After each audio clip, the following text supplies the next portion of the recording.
कालिदास थे विक्रमादित्य के शासन में। जी जी। अहंकार हो गया बुद्धि बल का। बुद्धि बल का अहंकार तो खतरनाक है। एक दिन गए थे शिकार पर विक्रमादित्य के साथ, भटक गए, एक झोंपड़ी पर पहुंच गए दोनों। तो प्यास लगी थी, जल मांगा अम्मा से। अम्मा ने, एक बूढ़ी अम्मा, बहुत बूढ़ी अम्मा हो चुकी है, उस बूढ़ी अम्मा ने कालिदास से पूछा कि पहले परिचय बताओ तब जल मिलेगा। अब राजा अपना परिचय नहीं देता, ऐसे थोड़ी दे देगा कि हम राजा हैं, ऐसे कालिदास जी परिचय थोड़ी दे देंगे। तब कालिदास जी यहां पर दूसरी बात कहते हैं, कालिदास जी गुप्त बातें करते हैं। कालिदास जी कहते हैं अम्मा सुन, हम यात्री हैं। अम्मा ने कहा यात्री तुम नहीं हो सकते, यात्री तो केवल दो हैं, सूरज और चंद्रमा, जो यात्रा पर हैं। अब यहां पर कालिदास का दिमाग ठनक गया कि अम्मा कुछ गूढ़ बातें कर रही है। तब कालिदास ने कहा कि सुन अम्मा, हम अतिथि हैं। बोले सुनो, अतिथि भी तुम नहीं हो सकते, अतिथि भी दो हैं, धन और यौवन।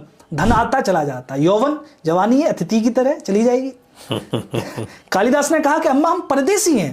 बोले परदेसी भी तुम नहीं हो सकते, जीवात्मा परदेसी है, कहीं से आई है, रह रही है इस शरीर में, और वृक्ष का पत्ता परदेसी है, तुम परदेसी नहीं हो। कालिदास बोले अम्मा हम क्षमावंत है, क्षमा करने वाले हैं, हम इतनी ताकत रखते हैं। बोले क्षमावंत भी तुम नहीं हो। पृथ्वी और नारी, ये दो ही क्षमावंत। ये पृथ्वी तुम्हारे सारे अपराधों को क्षमा करती है, और नारी, एक नारी में ही सामर्थ्य तुम्हारे सारे कुकृत्यों को क्षमा करने की। कालिदास ने अंत में कह दिया कि अम्मा हम राजा हैं। अम्मा बोली राजा भी तुम नहीं हो सकते, राजा भी केवल दो हैं, इंद्र और यमराज, यही कल्प तक शासन करते हैं, तुम छोटे मोटे राजा। तब यहां पर कालिदास कहते हैं कि अम्मा सुन, हम जिद्दी हैं। बोले जिद्दी भी तुम नहीं हो सकते, जिद्दी भी दो हैं, बाल और नख, ये बाल काटो उगाते, नख काटो उगाते। कालिदास कहते कि अम्मा सुन, हम गरीब हैं, बहुत गरीब हैं। बोले तुम गरीब भी नहीं हो सकते, गरीब भी दो हैं, एक बकरी और एक कन्या। वो बकरी गरीब है जिसका मेमना कटने जा रहा है, उससे गरीब कौन होगा?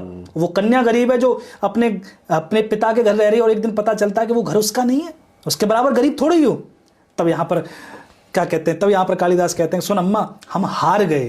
तब अम्मा कहती है बावलो तुम हारे हुए भी नहीं हो, हारे हुए भी दो हैं, एक कर्जदार जिसने कर्ज ले रखा वो हारा हुआ है, और दूसरा एक वधू का पिता जिसकी बेटी विदा हो रही है, वो सब हार रहा है, उसकी बेटी जा रही है ना, वो सब हार रहा है।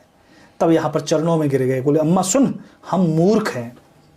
तब यहां पर अम्मा ने कहा सुनो, तुम मूर्ख भी नहीं हो सकते, तो मूर्ख होने के लिए भी तुम मूर्ख भी नहीं हो। फिर मूर्ख भी दो हैं, एक अयोग्य राजा और एक दरबारी पंडित। कालिदास चिल्ला पड़ेगा अम्मा मैं दरबारी पंडित ही हूं। तब कहते कि वो अम्मा कौन थी? माता सरस्वती थी, जो कालिदास के अहंकार का दलन करने। तो इस पूरी कथा में हमें क्या मिला? इसमें हमें नीतियां मिली, ऐसे करके हमने ज्ञान दिया है।